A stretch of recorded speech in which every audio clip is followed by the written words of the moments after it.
Olá, companheiros! Sejam muito bem-vindos a mais uma edição do podcast Música de Classe, o podcast da banda Revolução Permanente. Nós estamos aqui hoje, aqui presentes para gravar mais um episódio dessa série maravilhosa de podcasts sobre música, sobre fenômenos da música, artistas e entre outros, né? E antes de passar para o nosso tema de hoje, eu vou dar os meus avisos tradicionais aqui, né? Hoje eu gostaria de pedir para você deixar o seu like aqui nesse vídeo, né, da Causa Operária TV ou da Rádio Causa Operária, depende de onde você estiver assistindo, né? Se você estiver assistindo depois no vídeo que vai ser gerado para o nosso acervo, se você estiver assistindo durante a transmissão 24 horas, né, também você pode deixar o seu like na transmissão para ajudar a gente, né? Lembrando que esse é um programa gravado, então não adianta tentar interagir com a gente pelo chat ao vivo, que você não vai conseguir. A não ser que tenha inventado a viagem no tempo, talvez você consiga. Gravado na quarta-feira de cinzas, é isso? Sem carnaval? Sem carnaval. Ah, hoje é quarta-feira de cinzas? Hoje é. Era pra ser, pelo menos. Só que suspenderam até o ponto facultativo, né? O brasileiro só pode trabalhar. Acabaram com o carnaval. Coisa boa esse Covid, hein, meu, que chegou pro pessoal.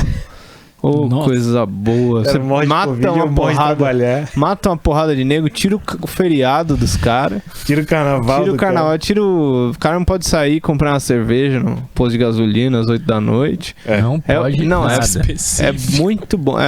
Porque eu passei por isso. É muito bom, cara. É coisa boa mesmo. Coisa que veio pra ajudar aí o patronato brasileiro. Patronato brasileiro.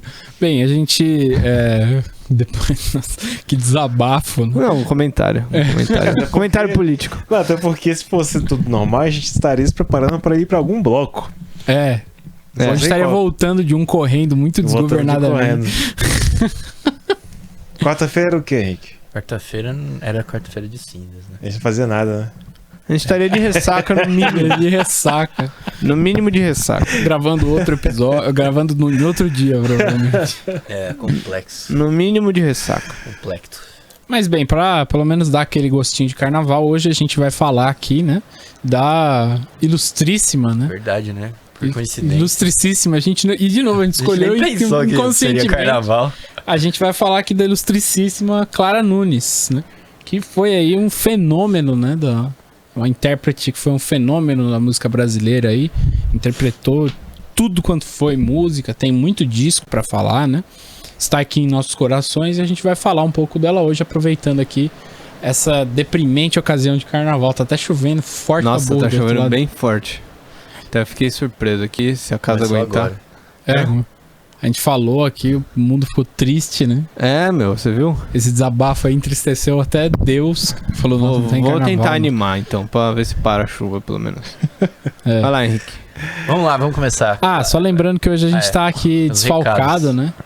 Hoje o Carlos Nishimiya não pôde comparecer, né? Então a gente toca aqui sem ele mesmo, né? E semana que vem tá de volta normalmente. Então hoje a gente vai fazer sem o auxílio aqui do nosso companheiro. Mas a gente consegue. Bom, pessoal, vamos falar de Clara Nunes. Ela, fazendo aqui as vezes do Carlos Nishimiya. Entrou reserva. Ela nasceu em 12 de agosto de 1942. Em Minas Gerais. Acho que tem muita gente, apesar de a Clara Nunes ser considerada um dos apelidos dela é a Mineira, né? Ela tem até uma música que ela fala... A Mineira Guerreira. Se vocês querem saber que eu sou sua tal mineira. Mas ela nasceu como boa mineira em algum município de Minas Gerais. Alguns dos 5 milhões. Todo bom mineiro nasce em algum município. Mas é porque assim, pessoas de outros estados... Mas tem mineiros melhores. Porque assim, mais mineiros Minas Gerais é o estado com mais municípios do país, né? E pra vocês terem uma ideia, é o seguinte. Ela nasceu no vou tentar, vamos ver se vocês entendem. Ela nasceu no distrito de Cedro, que na época pertencia ao município de Paraupeba e que depois emancipou-se e se tornou o município de Caetanópolis. Então tem 3 localidades envolvidas nisso aí. Eu entendi, é um negócio bem mineiro mesmo. No final das contas, vamos simplificar aqui. Nasceu em Paraupeba, Minas Gerais, em 12 de agosto de 1942. Ela chama, o pai dela deu o nome de Clara porque ele era É um cara devoto. Ela nasceu no dia de Santa Clara. Inclusive os outros irmãos dela é tudo nome de santo. Ela era inclusive mais jovem aí uma coisa dos bem irmãos. Tradicional mineira também, né? Aliás, do Brasil, esse interior, né? Dá nome de santo. Só bem católico e tal, né? Santa algo Clara. Que ela abandonou posteriormente. Ela abandona, mas cenas do próximo... dos próximos minutos. O catolicismo... Próximos minutos. Não dos próximos episódios. O catolicismo, ele segue aí, né? Porque ela entra para as religiões africanas, mas, como a gente sabe, tem muito sincretismo, né? Uhum. E muitas coisas aí da religião católica continuam. Inclusive, muitas músicas aí que ela interpretou e tal. Bom, uma coisa interessante da Clara Nunes, né? Ela começa, segundo aqui nossa cronologia Carlos Nishiminiana, ela começa, ela trabalha aí como tecelã, foi operária tecelã, né? Lá já em Belo Horizonte, e começa a dividir aí os trabalhos de tecelã com as canções aí, com a carreira de cantora, né? E aos poucos ela começa a fazer um certo sucesso lá em Belo Horizonte, em rádios, etc e tal. Ela se torna crooner de orquestra. Crooner, que é quem crooner tá à frente, cantor. né? Cantor de orquestra e tal. Muito bonito. Cantor crooner, o cara que canta e tal. No caso, a cara, né? Tem a Clara. Tem um álbum do Milton Nascimento que chama Crooner, que a capa é ele de terno, assim. É isso. Mas a Crooner é cantor. Inclusive, ela chegou a tocar em algumas bandas que o Milton Nascimento ainda tocava baixo. Sendo mineira. É. Ele era ainda baixista. Tocou baixo antes de virar cantor, né? É. Que curioso. Bom, vamos pulando um pouquinho aqui a nossa cronologia, já indo assim pra... Né, quando ela começa a se tornar mais famosa, ela, na década de 60, ela conhece aí o irmão de um dos caras principais da Jovem Guarda, Eduardo Araújo. Quem conhece Jovem Guarda deve ter ouvido falar dele. O Aurino Araújo. E ela, inclusive, chega a casar com ele durante 10 anos. Ele, como ele era um cara do meio musical, tudo, ela conhece vários artistas e conhece um produtor chamado Cid Carvalho, que é quem indica pra ela adotar o nome artístico de Clara Nunes. Como é que era o nome antes? Será que eu consigo aqui? Aí, Clara Francisca Gonçalves Pinheiro. Eu sou o Nunes. Eu acho que, se bem que Pinheiro ela adota só depois, né? Pinheiro ela adota só depois que ela se casa com o... Então é Clara Francisca Gonçalves. Pelo que consta. De onde que vem o Nunes? Então, é coisa de... Eu acho que é coisa de... sobrenome da mãe. Agora está explicado aqui. Você achou que fosse de empresário? Eu achei que fosse teoria. Empresário, velho. Você fica bom. Você vai se chamar... Juliano Borracha. Você ia meter uma teoria Henrique Arias. Henrique Arias. Henrique Arias, né? Não era um fato, era uma teoria. Apenas uma teoria. Bom, ela vence aí um concurso, a etapa mineira do concurso. Você já teve nome artístico já? Não, meu nome certeza. Sempre foi meu sobrenome. Nunca teve nome artístico? Francisco, ou Chico, né? Chico alguma coisa, Chico Vaz. Tive só gostar de Vaz no Facebook. Deve ser aquelas fotos antigas. Ou não são tão antigas. Quando você não pensa. São tão antigas, você gostaria que fosse mais. Não, eu não me arrependo de nada que eu fiz nessa vida. Não me arrependo de nada. Eu também não, só apaguei algumas fotos. Não por arrependimento, que tá ocupando espaço no celular. Bom, junto com essa trabalho de tecelã dela, ela participa de um concurso, a Voz de Ouro. Com muitos bons cantores brasileiros, o pessoal participa de concurso, né? Que é um negócio que meio que não existe mais. Ela vence a etapa mineira. Concurso... Não, existe o negócio... Se bem que devia ser... The Voice, né? Ultra armado, ultra babaca que é esse The Voice. Se bem que devia ser semelhante antes. Que eu acho que antigamente ele tinha como tudo, né? As coisas quando se iniciam, elas têm um certo apelo real. Uma certa autenticidade. Depois virou show de calouros. Depois vai avacalhando. Eu acho também que, assim, hoje em dia o pessoal não tá procurando uma pessoa que tem um talento geral, assim. Mas uma pessoa, eu acho que essas peneiras, elas pegam muito aquelas pessoas, assim, que eles veem que, vou conseguir trabalhar com isso aqui, então. Porque aqui você vê que, assim, essas pessoas que vão e se dão bem nos concursos dos anos 60, é muita gente realmente talentosa, assim, criativa. E que depois, por exemplo, o caso da Clara Nunes, né? Mas a gente falou de vários aí que apareceram em concurso. Eu lembro do que veio festival, eu lembro do Geraldo André. E do Luiz Gonzaga também. Então, são pessoas que depois tiveram uma carreira gigantesca e super importante, super longeva, inclusive, né? No caso deles aí. Particularmente do Luiz Gonzaga, né? Hoje em dia o cara faz ali, fica 2 anos no circuito e desaparece na face da terra. Muito difícil. Às vezes a pessoa, assim, aquilo lá não vai e lança o cara, né? Não ganha contrato gravador, ele vai, tipo, ele ganha uma certa notoriedade secundária. Faz umas coisas. Aí vai trabalhar num papel secundário muitas vezes. Né? Sim, exatamente. Bom, ela vence a etapa mineira. Inclusive é interessante que ela interpreta a música Serenata do Adeus, que é do Vinícius de Moraes, que é uma música da época antes da Bossa Nova, né, do Vinícius de Moraes, que ele tem uma época de compositor. Ele era músico já, né, efetivamente. E essa música, inclusive, fez sucesso com a Elisete Cardoso, né, anteriormente. E aí ela é classificada para a etapa nacional, que acontece em São Paulo, e pega o 3º lugar com a canção Só Adeus, de Jair Amorim e Evaldo Gouveia. Confesso que eu não conheço essa música. Bom, aí com isso ela consegue certo sucesso, né? Até que em 1963 ela ganha um programa de TV exclusivo na TV Itacolomi, ainda em Belo Horizonte, né?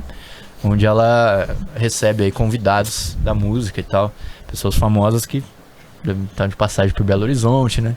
Vamos receber aqui Ângela Maria e tal. Ela apresenta o programa. E em 65, por influência aí do namorado, o Aurino, aquele que eu já tinha falado, eles decidem se mudar para o Rio de Janeiro. E vão morar em Copacabana, que ela, como boa mineira, é a primeira vez que ela vê o mar, inclusive, em 1965. Mais de 20 anos depois do seu nascimento, ela vê pela primeira vez o mar. O Rio de Janeiro também é importante frisar o seguinte, né? Pessoa que quer se lançar pra valer na música nessa época precisava ir pro Rio de Janeiro. Difícil ser também, ainda mais antigamente. Hoje em dia já tem muita gente assim, que a pessoa quer fazer sucesso em qualquer ramo, ela tem que vir pra São Paulo, por exemplo. Até pro Rio também, mas um pouco menos. Não, mas hoje em dia é mais São Paulo. Mas naquela época, o cara, se quisesse fazer sucesso assim, tinha que ir pro Rio de Janeiro. Todo mundo ia pro Rio de Janeiro. Itaubé aí, a cidade que você falou. Paraupeba e Caetanópolis. Que deve estar do mesmo jeito que quando tava... Basicamente tem companheiros aí de Paraupeba ouvindo a gente. Eu fico ofendido, mas é uma realidade. A gente não sabe nem o nome atual da cidade, se é Caetanópolis. Caetanópolis é a cidade da qual se tornou o distrito de Serra, onde ela nasceu. Cedro. Espero que seja. Eu entendi isso também, mas. Mas é uma. Tudo do jeito que as coisas são, né? Mas é uma realidade de todos. Porque também Brasília, que tem muita banda de rock, todo mundo vem gravar aqui. Vieram gravar aqui. Isso não tem muito o que fazer também. Bom, isso nos anos 80, imagina essa época aí. O período em atividade dela, né, dos anos 60, 1960 cravado até 83, né? Uma coisa que a gente vai procurar frisar aqui nesse episódio assim, ela é uma intérprete, né, Clara Nunes, né, que fala que ela compôs. A gente não conseguiu encontrar exatamente quais foram as composições dela, mas ela, assim, é notoriamente uma intérprete de grande habilidade. Se ela compôs alguma coisa, com certeza não é a atividade dela. No ofício, né? O ofício dela é ser intérprete. Como muitos outros grandes músicos brasileiros também foram. Isso aí não é, assim, um demérito na carreira da pessoa. Você tem uns grandes intérpretes aí na música brasileira que são puta músicos. Que a pessoa se foca e se dedica na questão da interpretação, né? Porque às vezes tem grandes compositores aí que não são... não consegue nem... São bons intérpretes, aí vai lá, o cara grava a música pra ele. O cara nem consegue nem se olhar no espelho direito. E a Clara Nunes é um desses intérpretes que transformam, assim, né? Tipo... Você sabe que a música é de outro, ou às vezes você nem sabe, mas aquele intérprete pega aquela a música pra ele, dela, né? sabe? Assim, a música é dela. Assim. O intérprete pega a música pra ele. É muito comum, inclusive. No caso dela, a gente vai falar que tem várias, né? Ela, inclusive, a carreira dela de intérprete envolveu aí cantar várias músicas de figuras do samba aí, figuras importantes do samba, que se você for comparar, é uma coisa assim gritante a diferença de uma música para outra, né? Em parte por causa dos arranjos, né? As gravadoras tinham em geral as gravações dela, pelo menos a posição que eu tenho, né, sobre que as gravações dela até o final, elas vão ter um caráter assim, você pegar a versão original e a versão dela, você vai perceber que a versão dela sempre tem um quê mais comercial, assim, do que, por exemplo, um exemplo que vem sempre na minha cabeça é a versão dela de Juízo Final, né, que você pega a versão original, é aquele arranjo bem peculiar, assim, com aquele no fundo, aquela voz anasalada lá, cara, tal, o cavaquinho, tudo, e a versão dela já é uma versão bem mais comercial, tem orquestra, tudo, ela tem aquela voz bem mais impostada, não é ruim, muito longe disso, mas você vê que existe uma diferença aí, né, mas ela faz a cara dela nas músicas. Vamos dizer assim que não é uma artista de vanguarda de nada, né, se é estilisticamente falando, né, é uma artista comercial. Ela é uma artista comercial de muito boa qualidade. Exato, assim. Exatamente. Bom, mas antes da gente chegar no samba, a gente tem que lembrar que o primeiro disco dela não tem nada a ver com samba, né? Ela fazia boleros e canções mais puxadas aí pra isso. Tanto que essa música do Vinícius de Moraes que eu falei não é um samba. Inclusive, se não me engano, é um bolero mesmo. É o famoso samba-canção, né? O pessoal fica bravo se chamar de bolero, samba-canção. Não, então, mas eu acho que no caso nem era samba-canção mesmo. Eu acho que era. Acho que era um bolero mesmo. É muito parecido, mas o pessoal fica bravo. Não, sei que o pessoal fica bravo. Como tudo que é parecido. Eu tenho a impressão que não chegavam a ser samba-canção mesmo, não. Acho que era mais puxado pro bolero mesmo. E aí ela decide. Não, bom, é bom a gente falar, é o primeiro disco, né? Esse disco é um disco chamado A Voz Adorável de Clara Nunes. Sobre esse disco, uma coisa que é interessante colocar. Que não fez sucesso. Inclusive, não é um disco muito famoso, né? Mas ele é interessante de você ver no seguinte sentido, né? Isso é uma coisa que a gente vai procurar falar. Eu entrei no negócio dela ser uma cantora comercial também por isso. Ao longo da carreira dela, ela vai ter aí a adesão dela às religiões de matriz africana, né?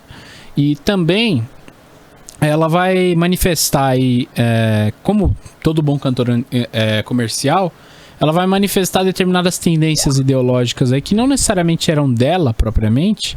Ela vai manifestar através de elementos alheios à música, como por exemplo a aparência dela, a capa dos discos, tal.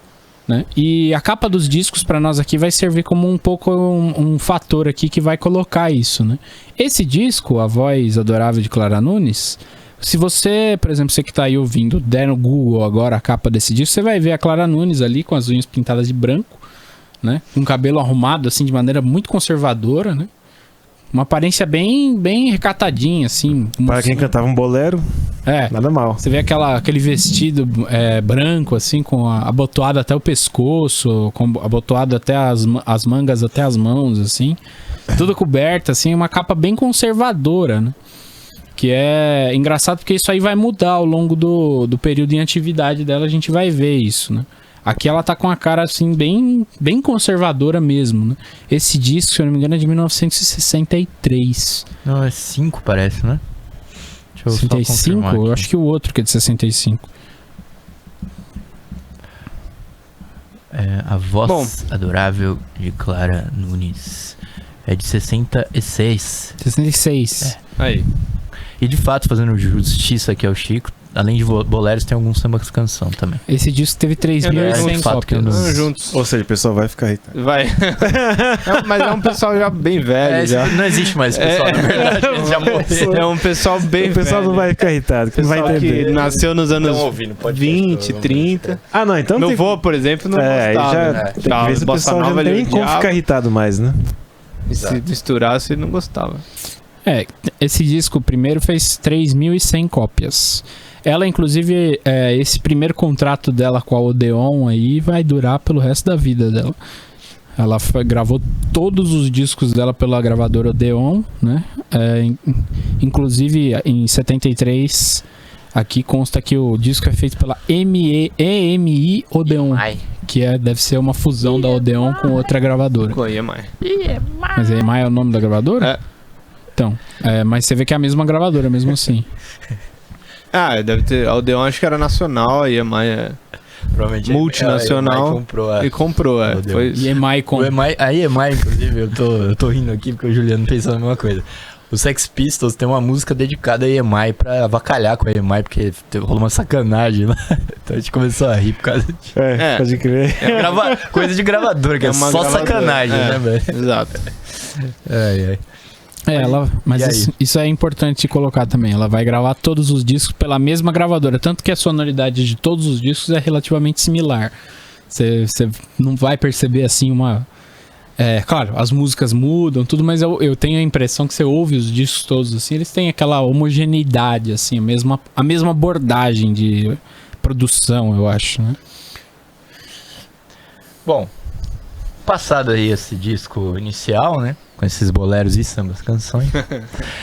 Pedro jus aqui pra todas as pessoas que não estão vendo ouvindo esse podcast. Ela começa finalmente a se enveredar mais pelo que é aquilo que a gente conhece da Clara Nunes, que é o samba, né? E aí o primeiro sucesso dela é o que dá a faixa título aí do disco de 1968, Você Passa, Eu Acho Graça, que é uma música do Ataúfo clássico Alves, aí do Ataúfo Alves com o Carlos Imperial, né? Puta música. Inclusive essa música eu acho que é mais conhecida na voz dela do que deles, do próprio Ataúfo Alves. O Ataúfo Alves eu só fui conhecer ele, né? Através daquela música do Tonho Melodia dele, que ele fala do... Que ele cita, né? Que ele fala do... O que o povo de toda maloca chorou, né? Eu conheci através dali, né? E aí depois ouvindo os discos dela que eu fui olhando e realmente era dele. E também é uma puta música essa daí, né? Esse disco vendeu mais que o dobro do segundo disco, que também não é muito, se for olhar. Quanto é que vendeu o primeiro? 3.100 cópias. 3.100? O segundo... Nossa, muito pouco. O segundo vendeu 6.900. Qualquer Def Slam vende. Qualquer Def Slam, né, Juliano? 3.100. Claro, vendendo a R$1. Que tá Já vi uns caras que vendeu 500 discos. Mil, né? 500 e fica feliz, 500 mil discos. Estouramos. Tem os caras. Bem, eu vou até abrir aqui, né? Esse disco, Você Passa, Eu Acho Graça, né? Ele já tem a cara dela na capa do disco já é um pouco menos conservadora, né? Cabelo mais mafuado, porque ela tinha um cabelo bem lisinho. Não, o cabelo dela ainda tá liso, tudo. Assim, a gente vai fazer essas observações, parece um pouco assim, uma discussão idiota, mas não é. Porque se você olhar em perspectiva, a gente vai entrar melhor no negócio. Ela fez o trajeto contrário do Michael Jackson. Exatamente. Se olhar em perspectiva, é aí que você vai concluir. Que comentário, peraí. Desestabilizou esse comentário. Tudo bem que faz justamente por isso que é engraçado. Mas é bom, porque daí já explica bem. Explica bem onde... Explica bem onde a gente quer chegar. Exato. Sim, boa. Nessa capa de disco ela aparece também toda maquiada aí, né? Com a cara também de moça branca, normal, tal, sem grandes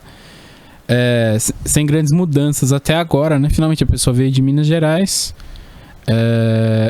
Até agora não se manifestou grandes coisas. Aqui começa a entrar o samba, né? Que você falou. Começa a entrar o samba, ela se converte pro candomblé. A partir desse disco já? Que não fica claro, né? Exatamente quando ela se converte, mas dá a entender que sim. Quando ela se muda pro Rio, ela já se converte ao candomblé, né? Nós escutamos aí a canção, o arranjo é bem que nem o Kaká comentou, nós, né? Aquela hora. Nós não vai conseguir escutar nada, senão a gente leva um strike. Você passa, Eu Acho Graça, é a canção. Capaz de ir preso, né? Que coisa tá bem complicada agora. Se põe uma música no podcast, já desce aqui a PF e te bota na cadeia. Mas o arranjo é metais, orquestra, tem um negócio meio bem norte-americano, assim, né? Tipo, mais ou menos de Big Band, né, e tal, ou meio cinematográfico, assim, aquela pegada lá que a gente consegue imaginar, tá no imaginário aí do pessoal. Até uma coisa que lembra os anos 60, 50 e tudo mais. É um arranjo bem conservador, né? Mas é uma música, assim, encaixou muito bem, né? Isso é uma coisa também, vale colocar, né? Eu coloquei que os arranjos, eles têm essa característica de serem mais conservadores, ainda mais nessa época aqui, né? Lá pra frente, quando a gente for ouvir, por exemplo, músicas que ela interpretou que são do marido dela, Paulo César Pinheiro, ou de outros músicos... Futuro marido, né? Que aí a gente ainda tá no marido anterior. Ainda tá no marido anterior. Mas o Paulo César Pinheiro ou outros artistas mais da época, né? Que não são necessariamente da cena do samba, a gente vai perceber que existe... os arranjos ficam mais vanguardistas, né? Fica um pouquinho mais organizado. Tipo, é uma coisa diferente. Não é aquela coisa conservadora e tal. Aqui ainda a gente vê bastante esses arranjos conservadores. Pra não vamos entrar nisso, mas é um movimento geral da época. Considerando os anos 70 e tal. É um movimento geral da época. É uma coisa que... o lugar onde você vê isso com mais clareza é no Chico Buarque. Ele explica bem isso daí, musicalmente falando, né? No Construção, que é o disco dele de 1970, o arranjo já é totalmente diferente de tudo que veio antes, nos anos 60, né? Então... essa modernização aí era uma tendência da época também, né? Tem a ver também com toda a questão dela, porque tá tudo conectado, né? Com as transformações artísticas dela e tal, mas também tem a ver com a época também, né? Ela como cantora comercial, né? O pessoal pode estar pensando, né? Por exemplo, a gente falou aqui que o Você Passa, eu acho graça, um disco de 68. 68 todo mundo tava explodindo aqui, né? A gente... Tudo bem que é de outubro, né? Quando que é o AI-5? Vai 5 de que? Teve agora, né? Do STF. Eu nunca lembro. 2021. Foi no final do... A gente tá falando de 68. Do original. Teve agora do STF. O cover. Cover cagado. O cover fajuto. Tem o de 68. Foi em dezembro. Então, pouco antes do AI-5, ou seja, o mundo tava pegando fogo aqui, se explodindo. Exatamente. E aí E você vê assim, por que o álbum seria tão conservador assim, né? Tipo, porque finalmente ele é um álbum bem, de boa, assim, ele é bom, ele não é ruim, ele é muito bom, mas é tipo, tranquilo. Eu acho que teria a ver com a ideia, tipo, a gente pensa a música brasileira, aquela música vanguardista, organizada, moderna e tal, posteriormente, que nem você falou, por exemplo, da época do Construção, né? Sim. E nessa época aqui a gente colocou, ela é uma cantora conservadora, é uma cantora comercial. Né? Então a tendência da época para o pessoal vanguardista era um pessoal muito radical. Então, tipo, por exemplo, o Geraldo Vandré já era um cara bem moderno já nessa época aí. Mas ele tipo assim, tinha conexões com o PCB. Sim, exato. Era o pessoal mais politizado. Ela não era uma pessoa politizada. Ela era uma pessoa da cena. Então é natural que na cena, nessa época, o pessoal tentasse se soltar. Tanto que o disco não vendeu tanto, 6.900 cópias, apesar de não ser ruim, né? O que mais destaca também nessa época, a figura dela ainda não era bem... Eu imagino que essa personalidade. Né? A personalidade dela foi se construindo mais, inclusive, a impressão que dá é através desse negócio das religiões de matriz africana e da propaganda toda que se fazia através da figura dela. Mas, bem, pode ir, Henrique. Eu acho que a gente devia até explicar um marco que é o seguinte. O próximo disco dela, que chama A Beleza que Canta, vendeu aí menos ainda, vendeu 5.000 e tantas cópias, né? E não tem, assim, muitas... na verdade, aqui, pelo que eu tô vendo, não tem nenhum grande sucesso dela, Clara Nunes, nesse disco. Embora tenha bastante samba já, do Ataúfo Alves, quer ver aqui, ó, Aldir Blanc, né, vários sambas e tal. Só que no outro disco, eu acho que é interessante, ela dá um puta estouro. Esse disco, A Beleza que Canta, é de 69, e o próximo disco, com o nome dela mesmo, Clara Nunes, é de 71, e aí sim, ela sai de vender 5.500 cópias no disco de 69 para vender 24.000 cópias. Segundo a gravadora. Então eu não entendi esse negócio eu não entendi aqui. Segundo a gravadora, ela vendeu 24.000 cópias, mas segundo outras fontes, sabe-se lá... 158 mil cópias. Mas de qualquer maneira é um puta, tipo, né, um estouro, né, assim... comparado. Eu acho muito, que é uma coisa que mostra que tinha um projeto aí, né? Uhum. Tá claro isso, porque inclusive o nome do disco revela isso daí. Geralmente o cara lança o disco com o nome dele, é o primeiro disco do cara, geralmente, né? Também não é uma regra. É mais estranho ser o quarto. É comum, disco, aí lá pro cara. meio eu falo, não, vamos fazer aqui. Eles devem ter dado uma guinada aí, né? Dessa vez pra algum estourar. lado. Aqui, vamos por exemplo, estourar, exatamente. Esse de 69, né? Beleza que canta, né? Rolou um investimento, vamos dizer assim. Você vê, ele também, a capa do disco é uma capa bem conservadora. Essa mulher lá fazendo pose e tal. Sem grandes adereços nem nada. Né? Não, assim, não apresenta grandes coisas. Aqui tem até a contracapa do disco, tem ela fazendo uma pose esquisita, com uma roupa mais esquisita ainda. Né? Era outros tempos, Kaká. Outros tempos. Outros vestuários. Mas se a gente for... 71, né? Clara Nunes, 71. A coisa, você já vê uma mudança uma mudança aí. Na capa desse disco de 71, né? A coisa já mudou um pouco. Né? Até a estileira já virou uma coisa um pouquinho mais conceitual. A capa preta e branca, com uso de sombra na fotografia, né? É verdade. Ela já grava umas coisas mais voltadas a pontos de macumba. Tem um puta sucesso dela, que é Ebaiana, que é um disco, que é uma música bem já com aquele arranjo mais cru, né, do samba. Uhum. Quem conhece essa música deve saber isso daí, né? Nesse disco tem a versão dela de Sabiá também, do Chico Buarque. Tem Feitio de Oração, do Noel Rosa, do Vadico. Esse Aruanda, se for o que eu tô pensando, é uma música também mais... Então, esse que parece um ponto de Umbanda. Que eu já ouvi alguma coisa nesse sentido, agora eu não lembro onde é que foi. Mas... esse disco aqui você já vê que tem mais coisa, né? E ele é o pontapé inicial aí de uma campanha que vai começar a se fazer, né? A coisa que quem estiver acompanhando aí a capa dos discos vai conseguir ter uma noção de que só de olhar pro disco você já vê uma mudança de ideia, né, da coisa. O outro era assim, sou uma cantora tradicional, né? Assim, aquela carinha tipo de boa, tal. Isso aqui não, você já vê que tem mudou um pouco a estética da coisa. Fala que não faz permanente no cabelo, já começa a aparecer como meio que assim, uma representante assim, do Black Soul, brother! Do negro, do candomblé. Já confunde o panorama. Não, só um detalhe. Você tava falando, eu vi uma entrevista dela com a... Ai, meu Deus. Quem é que eu falei? Marília Gabriela. Marília Gabriela.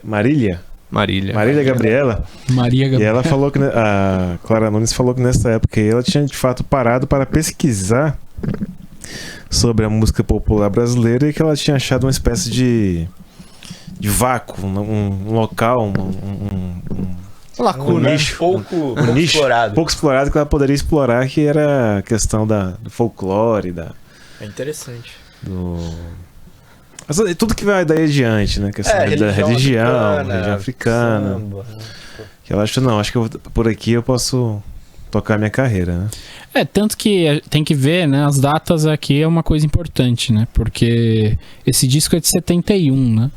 Depois do apagão que foi o AI-5, existe um períodozinho assim pro pessoal se recuperar, né? Uhum. Aí, né? Assim, o que você vai cantar? Não tem letra mais, agora é tudo instrumental. Mas esquisito esse eu vou abrir a boca hoje. Esse ano eu não vou cantar, esse ano.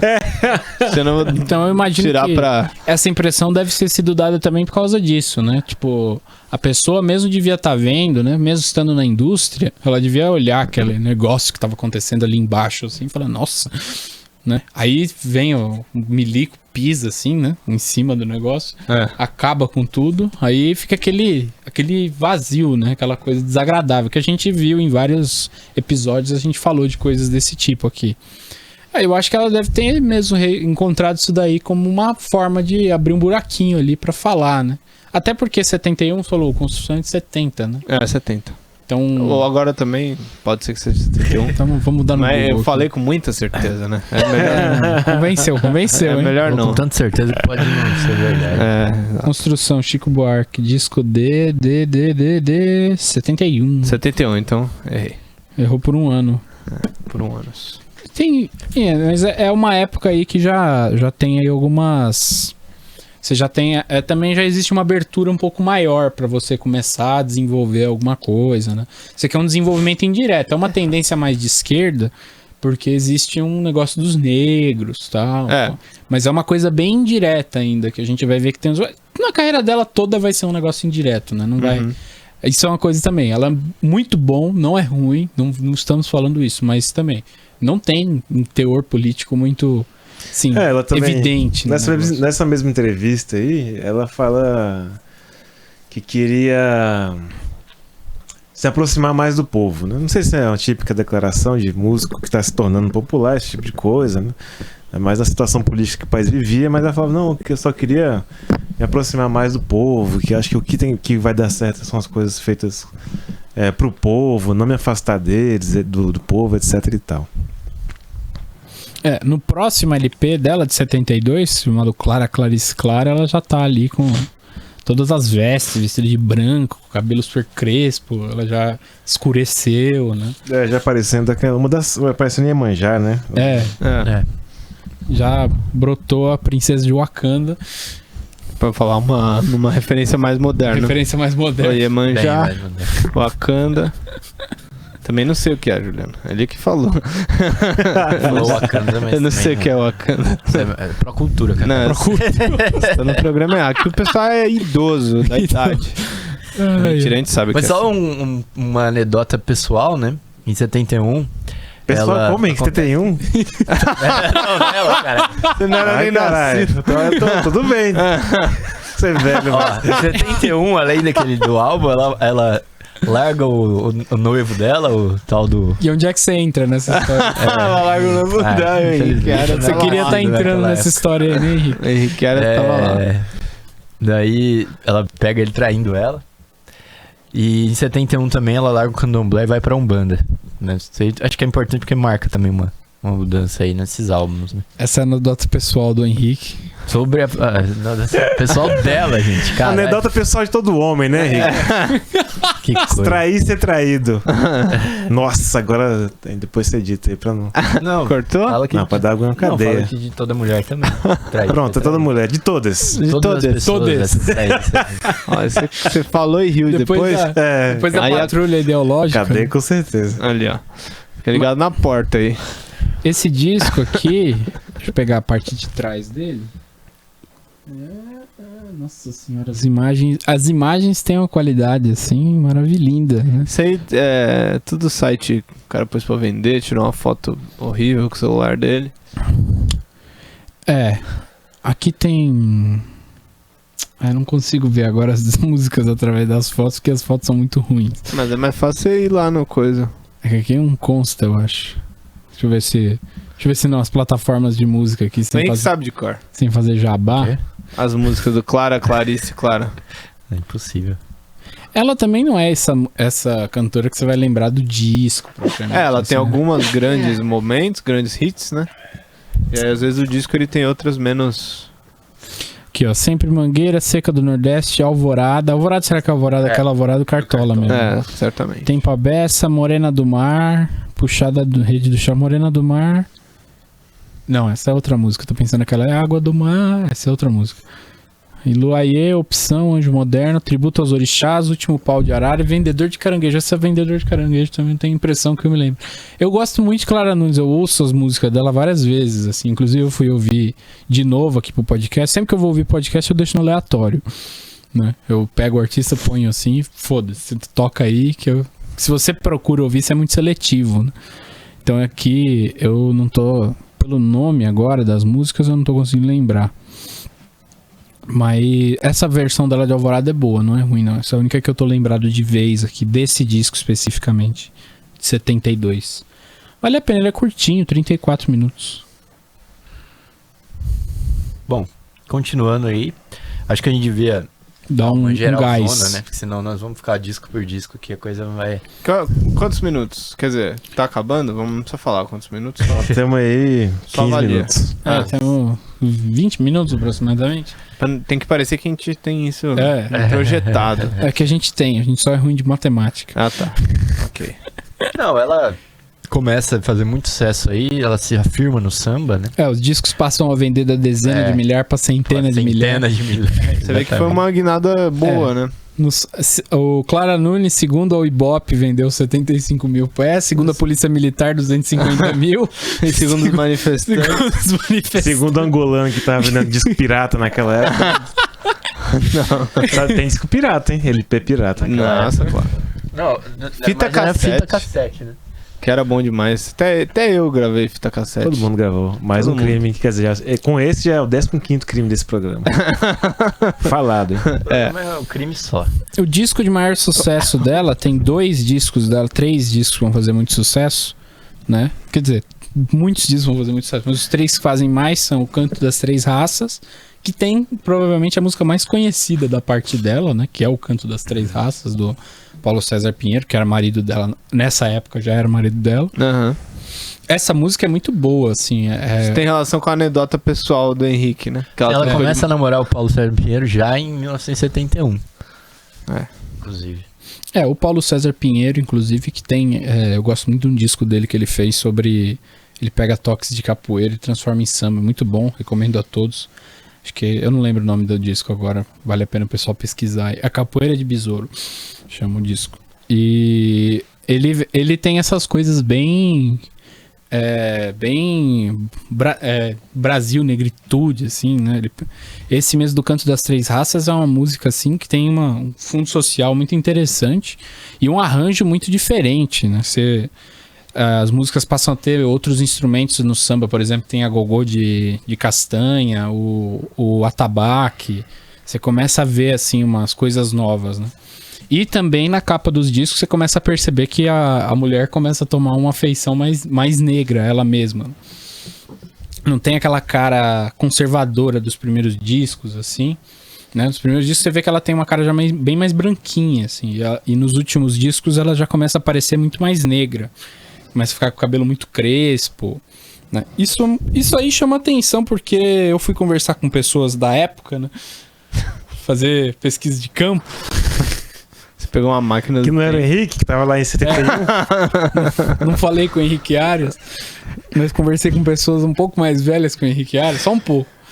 E, assim, algumas informações que eu coletei era o seguinte, era uma tendência da época, né? Se você for dessa época, talvez você confirme, talvez você fale que a pessoa que eu conversei é louca, mas não sou eu que tô falando, porque eu não tava vivo na época. Mas longe de mim acusar o outro de louco, o outro que não é louco. Na época existia assim, né? Principalmente nos anos 80, né? Que era a época que foi a época de maior explosão da mulher no mercado, assim, entre a segunda metade dos anos 70 até 82, quando ela morre. É assim a época que ela vai fazer mais sucesso, né? E é uma época de grandes movimentações, né? Uma época já que existe um clima aí de muito a favor, tipo, é meio que como se estivesse na moda, assim, a coisa dos negros, a Bahia, tudo. Era os Blacks, brother. Os mandamentos Blacks do Gerson King Combo é de 77. Dançar como dança o Black.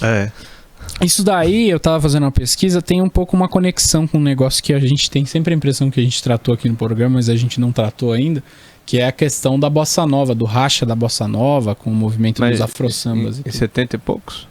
O pessoal que vem depois. Falando. Uma próxima geração, né? Então, isso tem a ver com eles. Portanto, porque o Paulo César Pinheiro é uma das pessoas que tem uma influência disso daí. Uhum. E essa movimentação toda, ela tem uma origem ali. Né?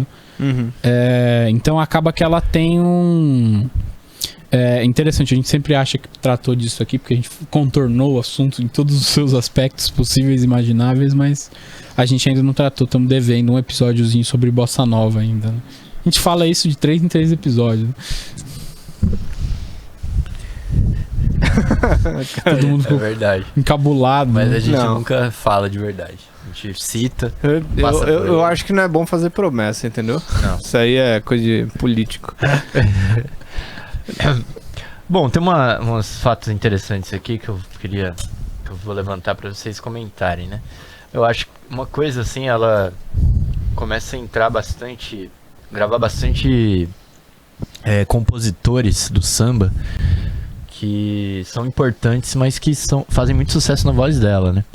O Paulo César Pinheiro, mesmo, tudo bem, marido dela, né? Ela grava muito disco dela, mas ela grava muita coisa do Candeia, do Paulinho da Viola, Neca da Portela, João Nogueira, Wilson Moreira, quer dizer, vários... É muito interessante isso daí, porque são vários compositores importantes aí do samba e tudo que ela grava, né?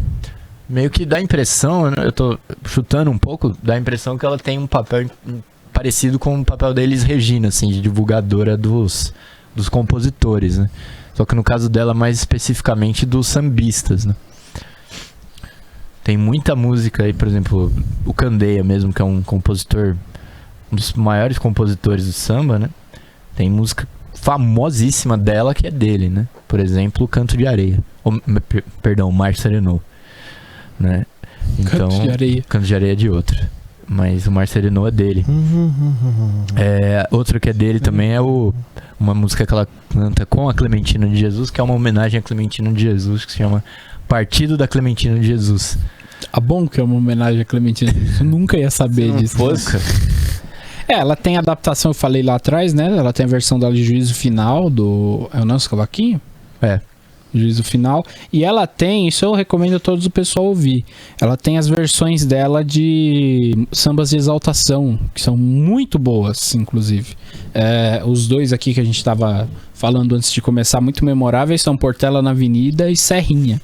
São duas músicas assim, do arco da velha de bom. Muito bem feito. Os arranjos também são muito criativos, né? Tipo, eles sabem valorizar bem a música, né? Ela tem uma passadinha aqui, outra ali, de coisas fora do samba, né? Que nem Feira de Mangaio, que é uma música que... Eu não entendi se é baião, se é forró. Nossa, baião, né, eu acho. É uma música do Sivuca, né? A música do Sivuca. Baião. Eu acho que é um baião, né? Forró não é exatamente um gênero musical. Exato. Então é um forró, a gente pode falar. Tem fuzuê também. Tem a ver com todos esses. O forró engloba tudo isso. Tem fuzuê também, que não é necessariamente samba, né? Outra coisa. Fuzuê eu já não sei se é... Eu acho que é música nordestina. Não sei se conhece essa música. Não conheço. Também não. É outra que também, eu acho que não é samba, já é outra coisa. Eu acho, né? Ou é ou não é, né? Talvez seja samba, Kaká. Então. Será? Tem coisa que você olha e você fala, será que é? Será que não é? Tem coisa. Deixa eu ver. Eu tô vendo a lista aqui. Eu tenho esse mau hábito que eu não ouço organizadamente as coisas. Eu ouço assim, eu lembro na hora. Ela gravou Apesar de Você, eu não sabia disso. Henrique falou. É verdade, a gente falou, né? Tava falando antes. A gente falou antes de começar. Tem a anedota é verdade. que ela teria gravado sem saber o que significava. Mas também a gente comentou que o Chico Buarque também compôs sem saber o que significava. Ali na época da ditadura, ninguém sabia o que significava nada. Também não compôs. Todo mundo drogado. O André também, segundo ele, compôs pra não dizer que não falei das flores, mas não é uma crítica à ditadura. Sem saber o que significava também. Imagina. O que será o canhão? Mas a gente tava brincando aqui porque já entrando num ponto polêmico da coisa, recentemente, anos atrás, muito pouco tempo atrás, deve fazer uns 5 anos, eles divulgaram uns documentos, supostos documentos que diziam, da ditadura militar, que dizia que ela era uma pessoa que disposta a colaborar com a ditadura. Não diz explicitamente o que ela fez, se é que ela fez alguma coisa, né?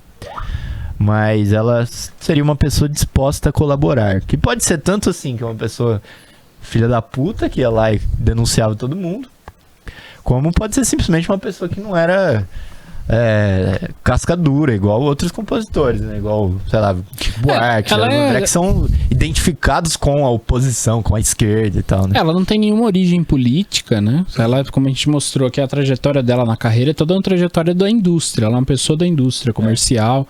Isso se manifestou na capa dos discos e tudo, né? Você vê que a coisa é assim, né? Então é normal que a pessoa não seja, mas ela não era uma pessoa muito politizada nas músicas, né? Só que a politização das músicas dela é uma coisa subjetiva, emocional, assim, muito de sentimento coletivo, essa coisa do negro, tudo, né? A gente tava falando da capa dos discos aqui, inclusive, né? pro pessoal que viu a capa dos discos que eu falei e não entendeu direito até onde eu quis chegar, o melhor exercício é compara a capa dos 2 primeiros discos, que são Você Passa, Eu Acho Graça e a Voz Bonita de Clara Nunes, né? Voz Adorável. Voz Adorável de Clara Nunes.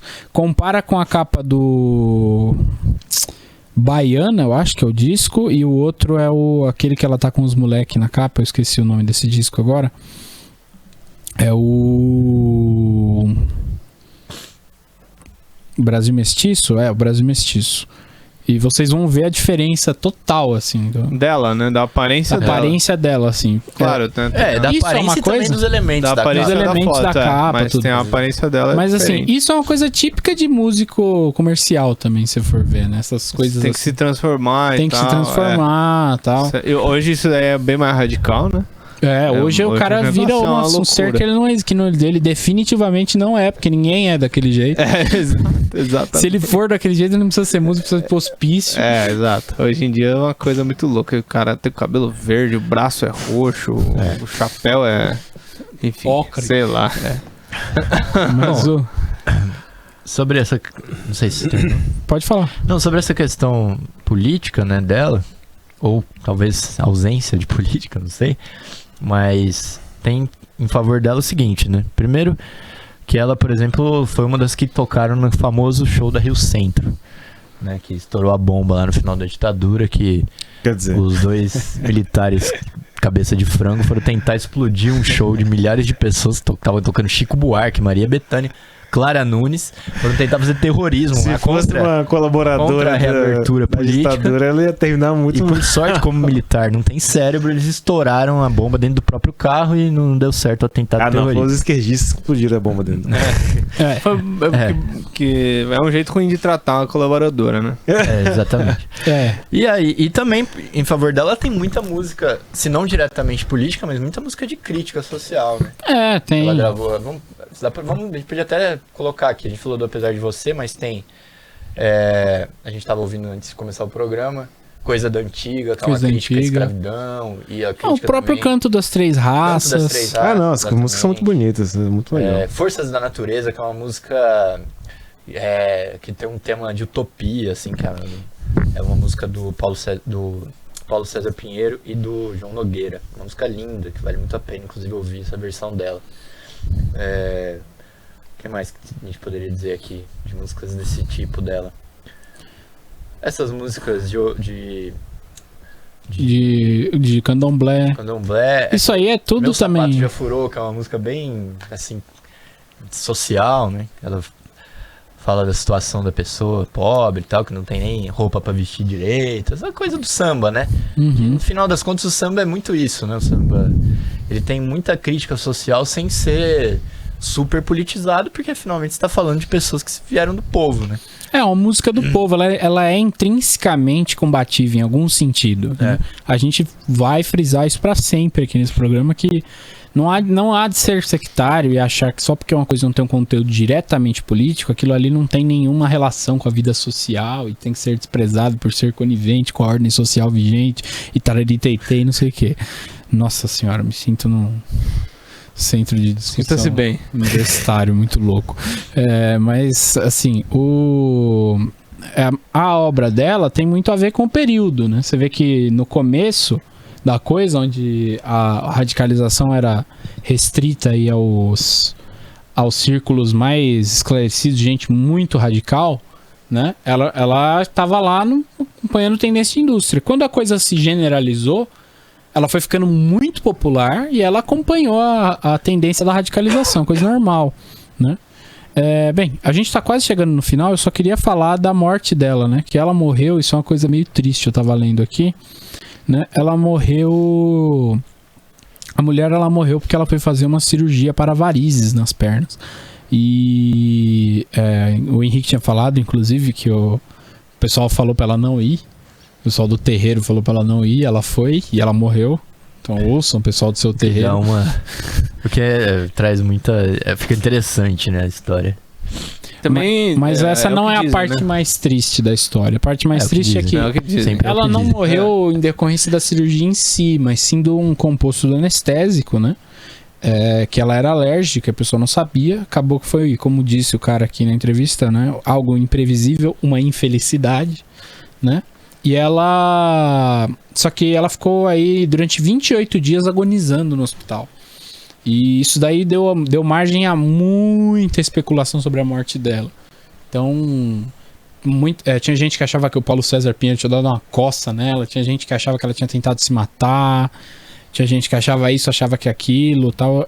Aqui, como ele diz na matéria que eu tinha pego, ele fala assim, né, que era uma coisa similar ao que tinha acontecido com Elis Regina. Aí eles falam que as versões que davam eram as mais esdrúxulas possíveis. Ele deu alguns exemplos: inseminação artificial, aborto, tentativa de suicídio, surra do marido e entre outras hipóteses absurdas. No fim das contas, a realidade é menos emocionante. Menos né? emocionante. A mulher morreu por uma trivialidade. Exato. Um negócio que... Hoje em dia é muito né? difícil você morrer por causa disso. Mas bem, né? Muito obrigado. Cara, uma coisa muito interessante. Ela foi também, que a gente esqueceu de falar, ela chegou a ser, por alguns carnavais, a puxadora, como o Jamilão não gostava de ser chamado, mas só pro pessoal entender, da Portela. Ela que puxava os sambas da Portela, os carnavais da Portela. Quem não teve carnaval esse ano tem que lembrar. Né? Tem que lembrar isso só aí. lembrando mesmo. Bem, a gente agradece a audiência, né? Espero que isso aqui tenha consolado um pouco o pessoal nessa sexta-feira, né? Que vai ao ar na sexta-feira. A gente tá na quarta-feira de cinzas aqui.